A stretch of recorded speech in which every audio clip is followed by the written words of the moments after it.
Salamat sa kanta. Nindot kayong mensahe no, ang pagbalik ni Kristo doon na kayo mao nang magdinasigay kita mga igsoon. So agi pagsugod mamarugta palihog atong i-open atong Bible diha sa Book of 1 Thessalonians chapter 4 verse 16 to 17.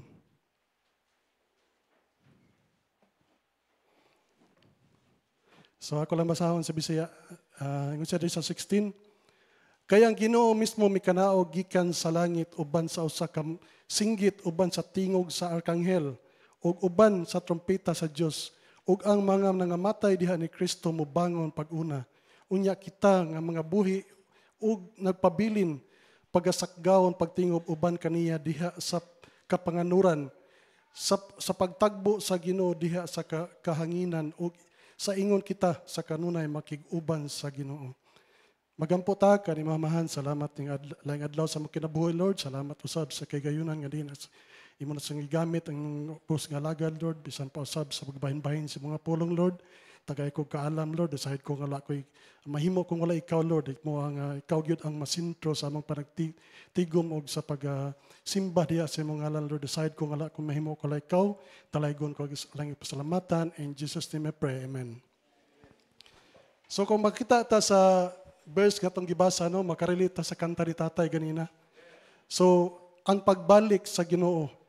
So, kung imong tanawon diri ang pagbalik sa Ginoo, usak ni siya ka kuanay mga panghitabo nga maobserbaran unya nato. Ingon siya diri nga kay ang Ginoo mismo mukanaog gikan sa langit uban sa usa ka singgit.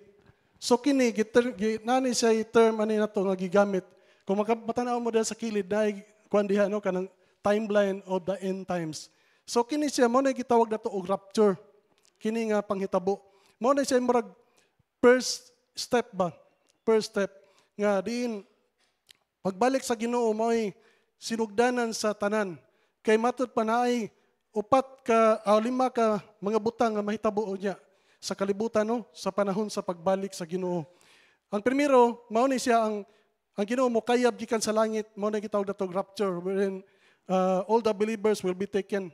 So, mo na nga katong nangamatay diha sa Kristo, pag-sakdown, kanang mo'y muuna og adto sa langit. Dayon kita nga mga buhi, sakdown ta sa Ginoo ngadto sa kuan. Yan ay mahitabo nga gitawag na itong judgment seat of Christ dito sa langit. So, kini siya nga judgment seat of Christ, kuan siya kanang murag mga judgment ni sa reward sa mga believers. So katong mga kanang nangalagad og maayo diri sa kalibutan, expected gid siya nga daghan sa reward gato sa langit. So after na while kita naay judgment seat of Christ dito sa langit, diri pod sa kalibutan naapoy nahitabo diri kanang gitawag lang 7 years tribulation. 7 years nga kasakit katong mga nabilin. Sakiton to sila tungod kay si Antichrist ang nag-rule sa kalibutan yan ng mga panahon na. 7 years na siya may tabo. Then, after that, naapod tayo kitawag og 1,000 years millennium reign. Wherein nga Ginoo na sad ang muhari sa kalibutan. Unya, after sa 1,000 years, naapod tayo kitawag og Great White Throne Judgment. So, kini siya nga judgment para ni siya sa mga unbelievers, katong mga itambog sila ngadto sa kalayo. So, ang question is, kano sa man siya mahitabo? So, mo na itong kuano sa una, dito pa sa Pikas, nakadungog ikuan ng mga istorya nga, hapit na maabot ang Ginoo. So, pila na ka years gikan karon? More than 20 years na kapin. So, magkapangutan na kita pirmi, kano sa man maabot ang Ginoo? So, ingon ang uban nga hapit na gyud mabalik ang Ginoo kay daghan ako kay gubot ang kalibutan. Bisan tinuod bitaw kita ata karon bisan diri sa tuwa kadungog siguro mag mga kuan gyud karon mga panghitabo ba nga grabe kay mga patay, no. Kita mo katong diri sa tuwa lang diri duos tuwa nga sa lugar nga day tao nga nas grabe sa kuan siya ba dayon pataka lag pamusil kutob sa masugatan pusilo niya. So itabo to magtulo to kabok patay ato. Dayon, baguhay ra sa nitabo, naapoy kuan, dito po sa talisay ito nitabo nga, tigulang, looya, baguha lang, gahapon man siguro ito nitabo, nga gipatay, tigulang na kayo, pero gipunggutan pag sa ulo. Which is, dili na siya normal ba? So makita nimo diha nga kanang kuha na gyud, grabe na gyud ang kalibutan karon. Mao gyud nagingon sa Matthew chapter 24 verse 12 no, na increase of wickedness. Kanang nisaka na gyud ang kalibutan sa kuan kanang kapagkadautan ba. So aside ana mga panghitabo sa mga tao, napag yung mga natural nga kuan ba kanang mga linog, nga labi karon napamaginado hantod karon kanang bulkan nga dibuto dito sa kuan nga na siya mga aspol nga kuan ato mahinggok nato hantod karon. So daghan gyud kay mahitabo. Bisan pa sa atong gobyerno, makakita kita nga grabe kay kagubot sa atong gobyerno karon, mato pa sa mga istorya sa wala na gyud mamao ang atong gobyerno. So makaingon ta ba nga kini sila nga mga kuan, unsa man siya signs ba ni nga hapit na mabot ang Ginoo? Pero kanos ama gid mo balik ang Ginoo? Mao na nga ang Biblia may atong patuganon. So ingon siya diri atong iabli sa Matthew chapter 24 verse 42 to 44.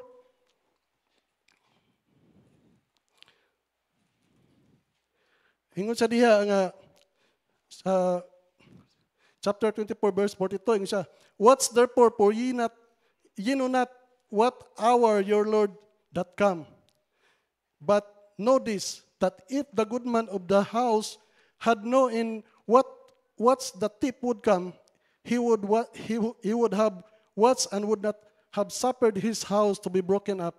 Sa 44, ingon siya, "Therefore be ye also ready, for in such an hour as we think not the Son of God cometh." So makita nato diri nga murag kawatan ba o kakuan man ang kawatan, panahon na siya sa gabi mo strike sa kangit-ngit ba nga kita tanan mo nangatulog tawa ta kay bawo. Ingon ana pagbalik sa Ginoo, ingon pa siya sa 2 Peter chapter 3 verse 10, "God cometh like a thief in the night." So murag ka nang kuan ba panahon nga kumpiyansa kay ta mo ipagbalik sa Ginoo. So mao na nga gi-encourage kita nga matud pa diri sa Bible nga magandam kita. Ingon din siya nga, "The return of the Lord Jesus Christ is certain and it could happen at any moment." So naabay mga ilhanan ang kuan, of course naagi mga ilhanan nato makita diri sa Bible. So daghan kay mga ilhanan no. Nasa Matthew chapter 24 kung imo na basahon mga kuan na siya, mga ilhanan aside na naapay daghan. So mag-pick up lang tagamay din sa Matthew chapter 24 verse 6. Ingon siya, "Ye shall hear wars and rumors of wars." Kanang mga gubat usa na sa ilhanan nganong hapit na mobalik ang Ginoo. Sa kuan Matthew 24 gyapon verse 7 to 8 makita nato nga nations against nations, famines, pestilence and earthquakes. So kana siya nang hitabo na ba di ba na may mga linog ato na kuanan na experience. Sa verse 12 makita po nato the increase of wickedness. Mao to kung makita nato karon nisaka gyud ang kuan kanang mga kadautan sa tao. So, Matthew sa kuan gyapon 24 nga sa verse 21 na siya gitawag diha og great tribulation kanang kasakit ba. Sa 24 naapod siya chapter 24 verse 24, "Rise of false prophets and false Christ." Kini kung makita nimo kung kita kay naman kita sa pagtuo no, maka-discern kita ani, makaibaw kita ani nga naa na ning uban ani. So, mo na nga magbantay kita. So, arita diri sa pinaka bag-o karon kining sa 2 Peter chapter 3 verse 3 kato sa 4. Ingon siya diya, "Mockers come with their mocking, questioning the coming of Jesus." Kung kahinomdom mo ani katong dito ni tabo sa California no, nga grabe kayo ang ilang kuan kanang pag-mocking sa Ginoo ba. Napag ito nakita na ko nga kanang nag-costume sila og Satanas ang usa si Jesus Christ. Nagligid-ligid si Jesus Christ, iyang sapang-sapang, ana ba? So grabe gid kayo ang nahimo nila, pero unsay nahitabo nila? Unsay nahitabo sa ilahang kuan kay gikuan sila, gisilutan sila sa Ginoo, gipaulanan sila kayo. Actually kana siyang punishment ba? Dili man na karon ra nahitabo. Kung atong tan-awon sa Amos 4:11 atong i-open palihog. Sa Amos 4:11 ingon siya diha, "I have overthrown some of you, as God overthrown Sodom and Gomorrah, and ye were as a firebrand plucked out of the burning, yet ye have not returned unto me, saith the Lord." So, ang Ginoo na suko og maayo kay ang mga tao grabe ka makasala ba niya. Bisag iya nang silutan di gyapon mobalik sa iya. So daghang kay kayo og kung imong tanawon nganong usa ko ang ginawa ni kay kini siya kining makirima gud. One of the 10 commandments man gud siya. Naa ni siya sa 10 commandments. Kung imong tanawon diya sa Exodus chapter 20 verse 7, ingon siya da, thou shalt not take the name of the Lord thy God in vain, for the Lord will not hold him guiltless that taketh his name in vain. So katong mga magkuan gani kanang gamiton na to ang pangalan sa Ginoo sa dili gani mapuslanon nga kuan. Delikado na di gini siya maayo. Kaya ang pangalan sa Ginoo is balaan na siya. So kinahanglan ato gining avoid kay dako kay na siyang tulubago na sa Ginoo matod pa sa Exodus. So aside na napay mga daghang mga panghitabo sa kalibutan aside na katong mga gubat karon nagpadayon pa magyapon ng Ukraine ug Russia no. China versus Taiwan pero kining sa China ug Taiwan mura na siya og rumors of war na siya. So Israel, kung makita nimo ang Israel ug Arab nations, sige gyapon na sila karon. Bisan sa ato sa Pilipinas no natin gitawag og silent threats kining sa Philippines ug China. Makita nato na siya. Mag-consider gyapon ni siya tatug rumors of war. So, as believers of Christ, we can discern nga kining mga butang nga mahitabo whether it is a sign related to the second coming of Jesus Christ. So, karon sa panahon karon sa dagan sa atong kalibutan, dapat angay lang gyud nato no nga mutik moment kita to reflect ourselves diha sa promise sa Bible no. Bahin sa pagbalik sa Ginoo. Atong basahon gyud pirmi ang Bible kung unsa gid ang gikuan sa Bible no. The question kanang ready ba ta? Ready ba ta kung mobalik na ang Ginoo? Mao na atong title sa atong message karon is The Second Coming of Jesus. So atong gitan-aw diri ang kuan pagbalik sa Ginoo. So today's message encourages us to prepare and be ready. So kining atong mensahe karon is about ni sa pag-encourage sa to nga mangandam ta o kinang andam gyud ta. Kay speaking of preparation bitaw, actually ako grabe na akong preparasyon no kay kanang isip kanang kuan ba. Last Sunday dito mi sa Pangdako. Ganing bag-o pa ta sa kuan ba. Grabe tuon ako. Nya na schedule man sa nako nga last Saturday. Ako pod gahapon pod naghaliw nya karon pod. So grabe ang ginakong kuan nya. Nya ang nakakuan pa gyud kay ugma Lunes sa akong trabahoan pa-reporton pud ko. So mo na yung magisgot ang preparation kanang makaingo kita nga lisod ang preparation pero matod pala sa kuan nga ipahiluna ra gid sa Ginoo ang tanan. Oh, ipahiluna na gid siya. So while the exact timing of the return of Jesus Christ is unknown, the Bible clearly instructs us to be spiritually ready. Kinahanglan andam ta isip sa atong espirituhanon nga bahin. So, how to prepare? Unsa man to pagpangandam? So actually, na ako'y gikuan ta nga mga 12 na kabuok pero marag taas-taas gid siya ba. So, ako lang siyang gi-reduce no. Unom, we have 6 essential ways to prepare for that glorious day. Number 1, we should examine our life. Atong examine atong kinabuhi. Isip mga Kristohanon, basi kumpiyansa ra kita ba nga nagtuo ta nga kanang kampante na kaita ba pero naaday mga butang sa atong kinabuhi nga makaingon ta nga di pa gid ta ready. So, ingon siya sa 2 Corinthians chapter 13 verse 5, ingon siya, examine ourselves to see whether we are in the faith. Kanang pagtuo. Kay kibaw mo kita nga ang kaluwasan pinaagi sa pagtuo. So basin og nikalas na ka sa pagtuo. So mo naging nga examine. Are we still in the faith? Basin nabilong ra gyapon ta sa kanang mga signs ba nga pulling away from the faith ba? Kasi naman siya sa 1 Timothy chapter 4 verse 1 no? Kanang pulling away from the faith.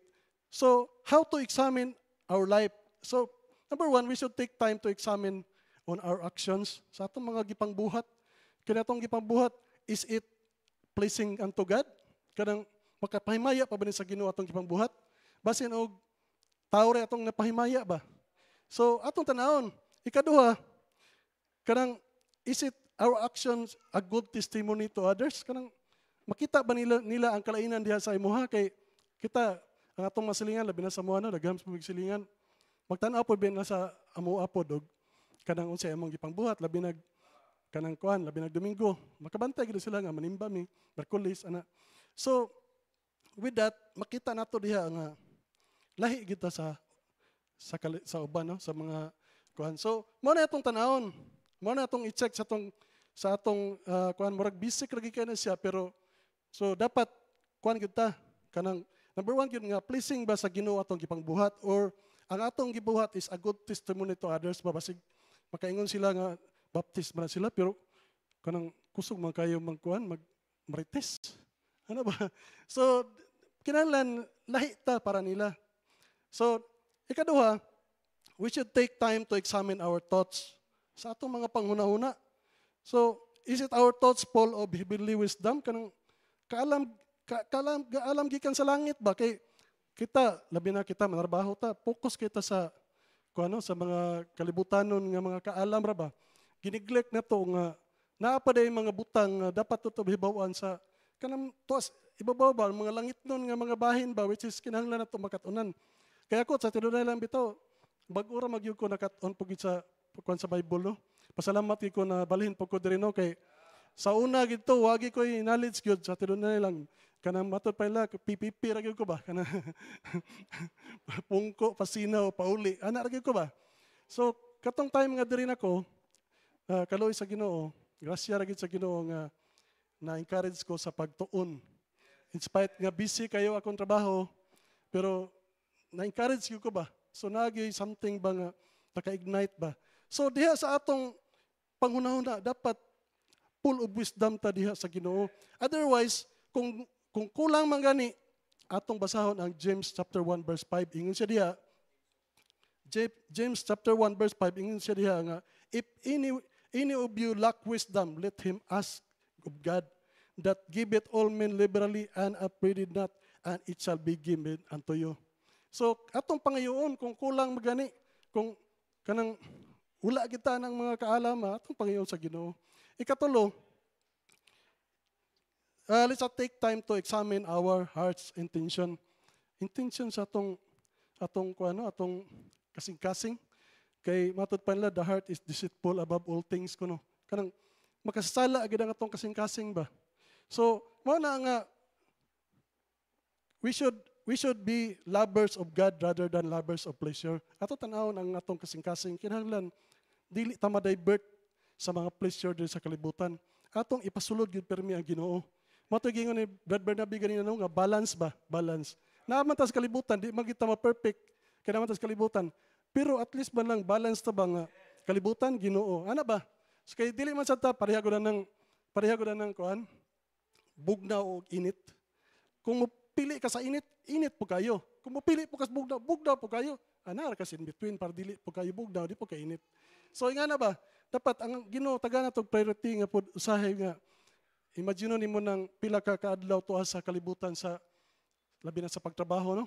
So kuan ka kaadlaw nga to 5.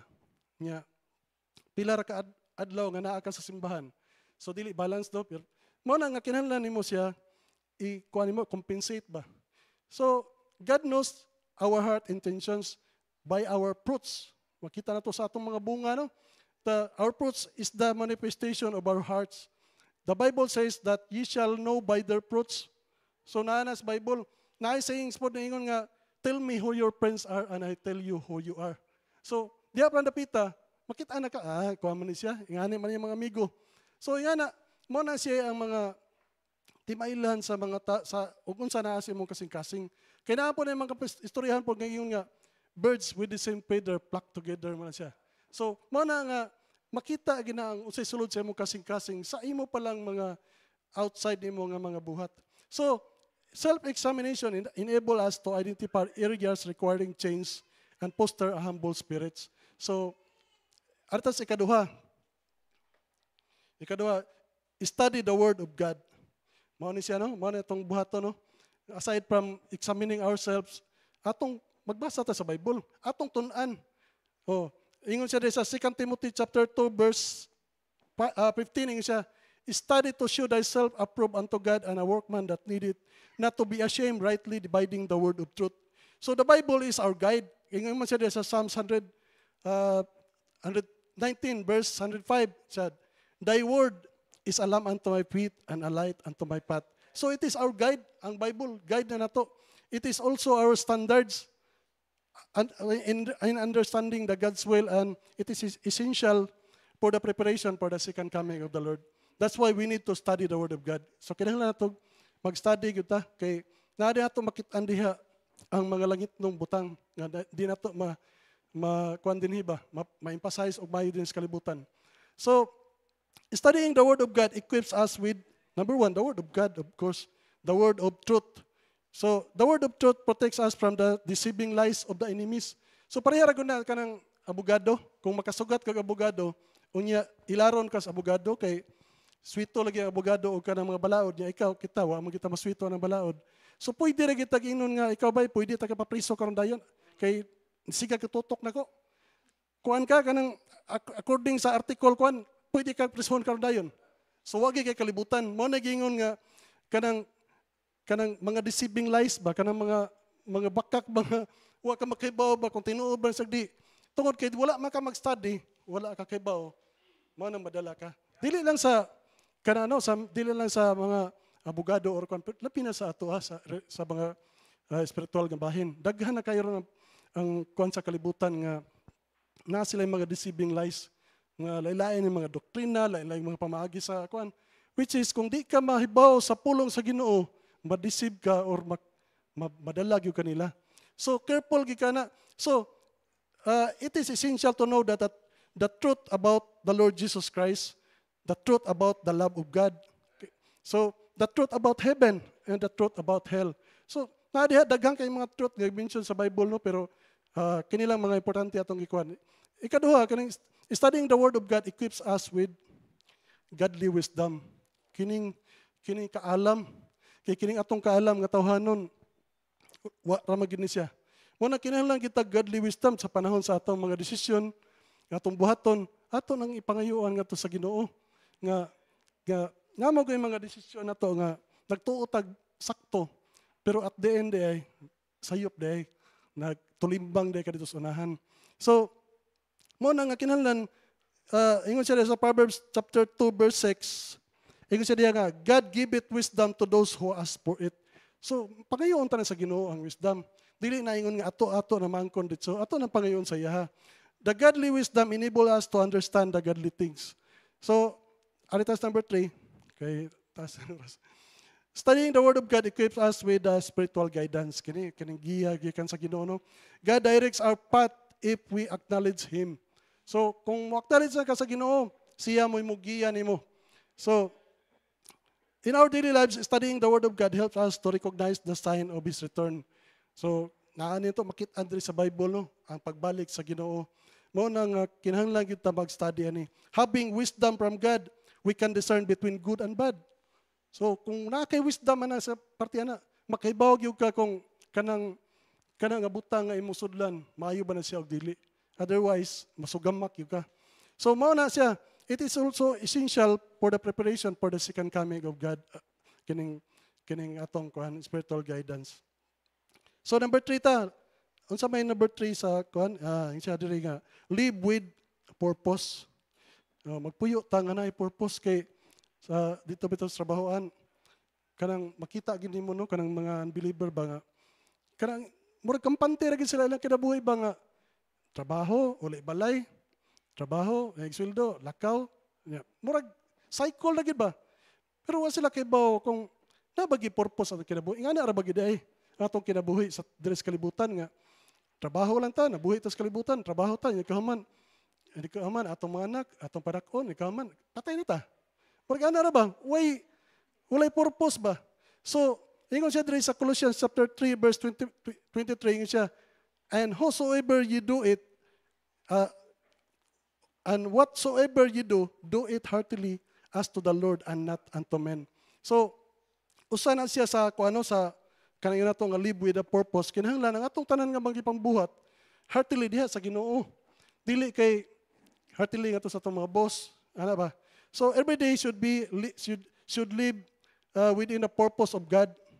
To live with a purpose is to live our life in God's calling. Unsa man life in God's calling kanang tawag sa Ginoo ba? Ingon siya sa Luke chapter 5 verse 32 siya, I came not to call the righteous but sinners to repentance. So we should live a life with repentance as we sin every day. Masayop man kita.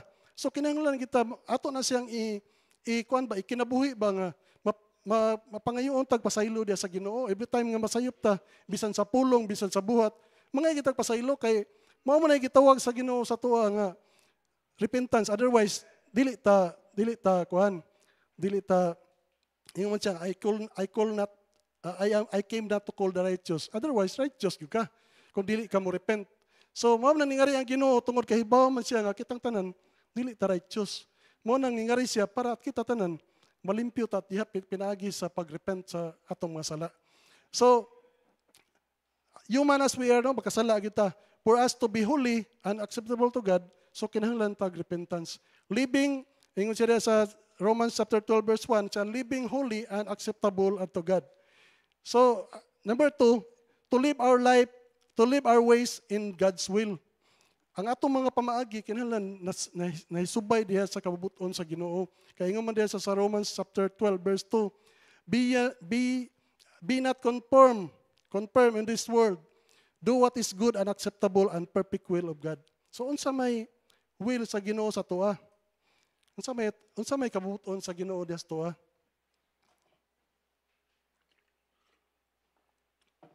Daghan kayo na siya kung ano, gimension sa Bible, o good say will sa Ginoo diya sa tuwa. Ato lang i-mention ang gamay, no? Ingon siya, to seek God first. Kinahanglan ta magpangita gid permi sa Ginoo. To honor Him, to call Him, to rejoice Him, to give thanks in every circumstances, to love Him with all our hearts. So, mao na siya ang mga will sa Ginoo, pero daghan pagikan sa gimension sa Bible. So, ikatulo, kining gitawag niya, to live our desires in godly things. So, kinahanglan atong kinabuhi. Ang atong mga desires atong kinabuhi, kinahanglan in line diha sa godly things. Ingon man siya sa Psalms 37 verse 4, siya, delight thyself also into the Lord, and He shall give thee the desires of your heart. So, what is your desire in life? Ano sa mga atong mga desires? Actually, daghan do, klase-klase tag mga desires, no? Kung tawhanon lang atong isgutan. Kasagaran may siya, gusto ko madato ko. Usana sa mga desire na to. Actually, wa man siguro sa gagmay pa siguro ta, wa pagid sa mag-desire siguro mapobre ta. Ingon kita madato kita, mabitang na eskwela ko kay para magkuan ko. So actually, if we have Jesus Christ in our life, dato na tadaan. Kay ingon siya diha sa Philippians chapter 4 verse 19, ingon siya, but my God shall supply all your needs according to His riches and glory by Christ Jesus. So dato ta tanan, basta mga Kristohanon dato ta. Pero basin ingon siya, maybe you're not referring to money. Maybe you're referring to money ba mo na mo ka pobre man ko kay mo kwarta. Actually, ang pag being rich is not about money. So pwede man bisan gani kanang mga kuan advertisement to siya, rich in vitamin A. So dili gid siya ingon nga ang kuan ang kanang pagkadato dili kay sa kwarta lang. So maybe you're not aware that people describe you as rich in giving. Like Brad Bernabe ba? Giver. So, napoy-ban nga rich in humbleness. Like, kisa man, Brad Kinney. So, so, nagit siya gingon rin nga common sa tanan kinang rich in love. Kisa man actually, all of us rich in love. Ingon siya sa 1 John chapter 4 verse 16 siya, and we have known and believed the love that God had to us. God is love, and he that dwelleth in love dwelleth in God, and God in him. So, sa mga pasabot nga naata karon diri tungod sa atong gugma diha sa Ginoo. So meaning rich in love ta. So dato ta sa gugma. So mao nang naata ron diri no sa simbahan because of our love to God and His ministry. Mo bitong na natay gitawag ron our theme for this month is Together in Love, di ba? So mo na nga mo tong gikuan sa kanta gayon indot kay ang kuan sa kanta sa choir no nga so God is the champion. Oh. So champion of love. Why? Because He sacrificed His only Son. So makita ka na grabe kang iyang kuan champion kay way makahimo ana. Pinangga kay nimo imong anak niya imong ihatag sa uban para sila maluwas. Way makahimong tao ana. Mo nang ingon champion gyud. Mo na nga kanang He sacrificed His Son. Kanang natat makita sa John 3:16 no, kanang for God so loved the world that He gave His only begotten Son. So usa na katimaan ang dakong gugma sa Ginoo because ingon man siya nga because love covereth a multitude of sins. So ang gugma grabe gyud mo nang gikuan sa Ginoo. That's why we are rich in love because of God. But maybe not all of us are rich in money, but for some reasons, the Bible says, ingon siya diha nga, for the love of money is the root of all evil. Mauna nga, kitang tanan dili ta dato diya sa kwarta. Kay kuan man kanang na may tendency di mo nagi-allow sa Ginoo, God putting safeguards for all of us or all of us ba nga para di ta matintal diha sa kwarta sa paghigugma diha sa kwarta kay for the love of money is root of all evil man. So that's why God encourages us to walk wisely and in every opportunity. So whether in our job or in a relationship or in our life, live wisely with a purpose, knowing that our life is a testimony to others. So, so arita sa ikaupat, ang kaupat, yung sabi nga, stay in the faithful community. Ano sabi siya? The church. So makita nato din sa 1 Timothy chapter 3 verse 15, yung siya, if I tarry long, what thou mayest know how thou oughtest to serve, behave thyself in the house of God, which is the church of the living God, the pillars and the ground of truth. So, ang church may gipialan, diin kita magpuyo ta diha ta magstay. So, Christ didn't call us to walk our journey alone. Wala tayong nga, sige, dito lang ka. Kailan magtikong kita kay gitagaan ta og simbahan diha sa Ginoo. So, He established His church, a community for the believers. That is why we should stay in a community that has, number one, a Christian fellowship. So, ingon man siya diha sa 1 John chapter 1 verse 7, ingon siya diha nga, if we walk in the light, we have the fellowship with one another. So, fellowship. So, mao na nga kita, after na makita fellowship. So, makita nato nga, usa na sa mga plano sa Ginoo, nganong natay fellowship, nganong magatigom ta diri, usa na siya para ma-safeguard ta niya sa tanan nga mga pagkadautan. So, number 2, we should stay in the community that has eternal accountability. Ano saan ipasabutan niya? Mga accountable ta sa atong mga gipangbuhat. Ingon siya sa Romans chapter 14 verse 12, isa, everyone shall give account unto God. So mo na kadausan nato, kung makasala man ganita, accountable kita ngadto sa Ginoo. Mao na nga kining atong pagtigom diri kadausan nato natay accountability ngadto sa Ginoo sa tanan natong mga ipangbuhat, either it is good or bad. So number 3, we should stay in the community that has encouragement. Of course, ang simbahan usag na sa mohatag nato encouragement sa mga mensahe nga atong madunggan sa atong pastor, sa mga preacher. Makita nato diha nga kadausan nato lain-lain siguro ta og kuan sa kinabuhi, basin na uban nato nga nipit ang iyang kuan sa iyang kinabuhi ba nga na-encourage siya, which is mauna ang gikuan po design sa Ginoo sa atong church. God encourage us to be strong and to be of good courage because our God will walk with us. So makita nato nga mo na kinahanglan ta ma-encourage because ang atong Ginoo nagauban gid pirmi nato. A strong community provides support and spiritual growth, helping us to stay in the right path. So, ang atong simbahan, mo po na ang nagkuha na to, naghatag na to og mga direction. Matabang na to nga nata sa insakto gid atong gipadulgan. Kay na may kuan kung naagid ka sa kalibutan ang mga kuan sa kalibutan, ang ilang mga advices lain-lain gyud. Mo na inay sila istorya ba nga kanang paminawa ko pero ay lang kog sonda. Kana nga mga kuan ba, which is di na siya mao. Ari kita sa simbahan, which is ang nag-istorya, which is kuan po siya, usap po siya sa model sa iyang istorya. Para ra gud ang maninda ka og kana paputi, di ba? Palitan niya kung tambalo, kaning kuan sabon, makaputi ni. Pero ikaw grabe ka kaitom.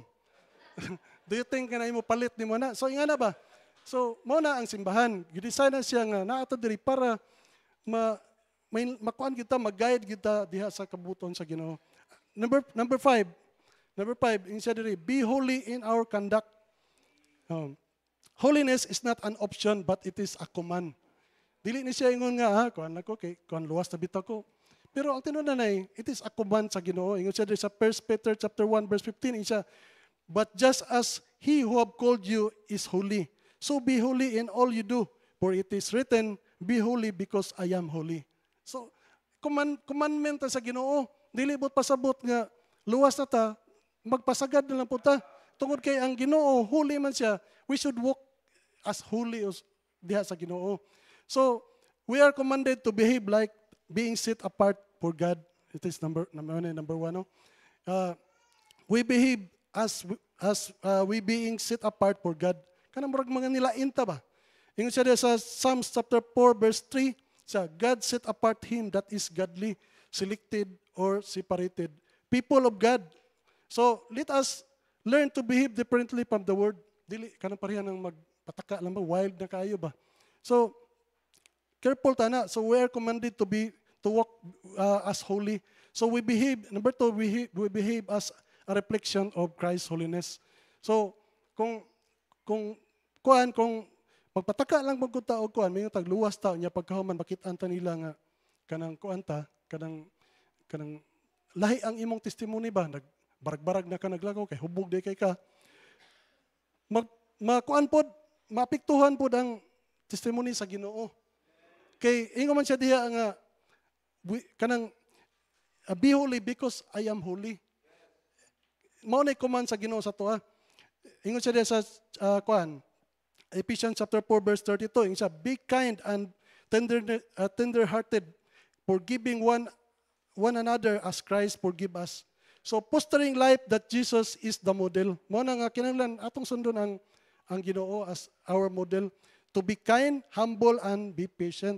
So, to being compassionate to one another. So, learn to forgive each other and as God forgive us our sins. So, kung kita makasala man kita, so kung napoy makasala na to, ato pang pasayloon kay dili man na exempted nga ikaw magsige kag pangipasaylo. Unya na mo ngay pasaylo nimo, dili mo pasayloon. So, ato na siyang ikinabuhi as ang Ginoo nagkuan gid na, nagkuman gid sa Number 3, ingon siya diha nga, we are commanded to behave as a light unto the world. Kanang naman to sa kuano nga, let your light so shine before men. So, makita ta nila nga kahayag diha sa kalibutan. Isip mga Kristohanon, usata sa mga kahayag. Kay matud pa sa kuan, kanang sa katuganing parable of the 10 virgins, nato di gimension dito ang unsa na siya ang lampara, muhatag og kahayag diha sa kalibutan. So, dila kay nato ikwento siya kay So, through the goodness, love, meekness, temperance, long-suffering, or humbleness, we should live a life free. Live a life free from sins and worldly compromises. Kanang kung naatana kanang ang atong kinabuhi dapat kanang makuanta sa sala ba, malayo ta sa sala. So, ingon man siya diha nga ang love ko no, through our goodness, our love, meekness, temperance, long-suffering and humbleness, kung naa ka na, layo og ka sa mga sala, sa mga compromises sa kalibutan. So holiness prepared us ready for the coming of the Lord Jesus Christ and stand before Him with confidence. So, usa na siya ang holiness sa atong kuan. Arita sa katapusan no kay kuan. Ang katapusan number 6, share the gospel of So in the preparation we must not forget the great commission. No? So ingon man diha siya sa Matthew chapter 28 verse 19. Go and make disciples of all nations. So as God commanded us to preach the gospel to all nations, so let us spread number 1 the good news of salvation. Usa gina siya sa atong ipadangat ngadto sa katawhan no kay ang pagbalik sa Ginoo ang kuhaon niya katura mga naluwas. So kinahanglan i-spread na to ang gospel about the salvation para ang uban makadawat po sila ni o madala po sila panahon sa pagbalik sa Ginoo. So that the salvation is through faith alone. Ingon siya sa 1 Peter chapter 1 verse 9. Nya the salvation is a gift through Jesus Christ. Gasa ang kuno, mao na itong ipangkuan sa mga tao, sa mga believer. Ato na silang diskussan party ana. para sila makahibaw nga naa day mangluluwas, naa day Ginoo. So kinahanglan nga ang pagluwas dili siya kanang lisod para nato. Kinahanglan na siya sa pagtuo diha lang ni Jesucristo. Kaya ang uban magud ang sa kalibutan magud lahi magud ang ilaha kay kinahanglan pagikang mabuhat ba mo kuan ka mapadayon ka mo kuan ka kanang sa tawagan mo lahutay, which is kung mabot ang time nga di ka kalahutay padung gid kag impierno. So mo na nakanindot sa atong kuano sa gospel of Jesus Christ no nga through Jesus Christ alone mangadto sa langit bisan pag makasasala ta.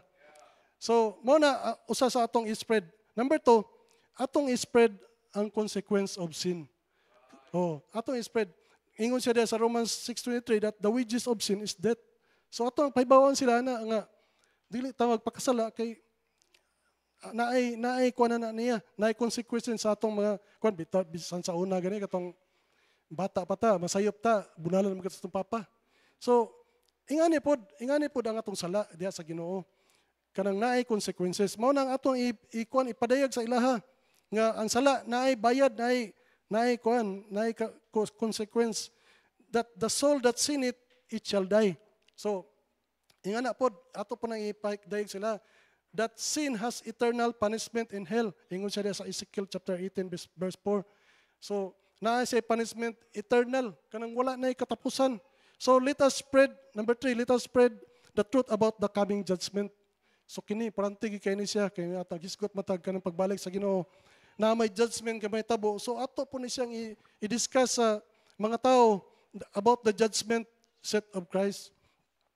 The judgment whether you will be for heaven or for hell. That those who believe in the Son of God will be saved and go to heaven. So that those who are unbelieving, those who does not believe the sons of God, that He is a Savior, so ma-imperno gid sila. So usa na mao nang kinahanglan mo share dito sa gospel kay ingon man siya sa Revelation chapter 21 verse 8 siya nga the purple and unbelieving all liars have their part in the lake of fire. So kinahanglan nga ato silang ma-win, ato silang masangyawan sa maayong balita para sila makakabuto sab niini.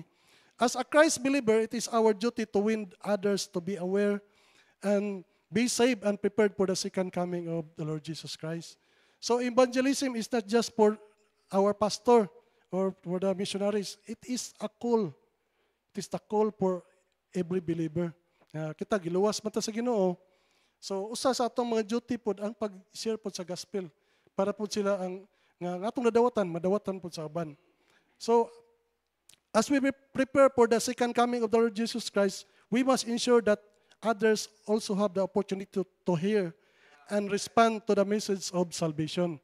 So mao na nga kinahanglan gyud nga atong itagag opportunity ang uban, mao na kita isip mga niluwas, kita ang gigamit sa Ginoo para mapagkaila pa ang iyang gospel. So as conclusion, if Christ return today, are we truly prepared? Kanang ready ba kanang preparado ba kita? Have we examined our heart, repented our sins, and surrendered fully to Him? The call to readiness is not just for the future but for this very moment. Kay mao ta kay bawgod nga mukalit og abot ang Ginoo. So kinahanglan ready kita. Let us live with purpose in holiness as Christ-like character. Let us be vigilant in prayer, grounding in the Word, and steadfast in faith. Now is the time to prepare spiritually, mentally, and emotionally. So kinahanglan kita mangandam kay matud pa sa atong mensahe nga mubalik yun ang Ginoo. Pero kung kanos ama ganin siya, dili gid siya, wala gid siya magkuan og unsay specific time, no? So kinahanglan ni kuan gyud ang Bible nga be prepared kita as always gyud ka any moment bisan gani karon mo kalit og abot ang Ginoo. Wala kita kaybaw. So remember that the coming of the Lord Jesus Christ is like a thief in the night, kalit kaayo. Ug matud pa sa kanta ni kuan ganina nga duol na pud kayo. Kay based sa mga signs nga atong makita, makaingon ta nga duol lagi kayo. The question is, are we ready for the second coming of the Lord Jesus Christ? Kay ingon siya diha sa Amos 4:12, ingon man siya diha nga prepare to meet thy God. Ni gingnan kita nga pangandam sa pagatubang sa imong Dios. So, I hope nga natay mga mensahe nga nakuha karong hapuna. Magampo ta. Kanimo amahan, salamat din laing adlaw sa mga kinabuhi, Lord. Salamat sa iyong kagayunan. Nga diin ikaw na usab nagahatag ka na mo kagayunan nga makadungog sa mga pulong, Lord. Bisan pa usab unya sa imong pagbalik, Lord, himuha kaming preparado diha sa mga tubangan nga diin kami makit-an unta nga pitfall diha sa mga tubangan samtang sa higayon nga ikaw mobalik, Lord. Decide ko nga daghang mga tentasyon, daghang mga butang nga diin kami posible ma-divert, and I pray, Lord, nga ikaw gyud usab gihapon magagiya ka namo diha sa sakto nga daan, Lord. Nasayod ko nga kami mahimo kung wala ikaw, dalaygon ka gyud pasalamatan. In Jesus' name I pray. Amen.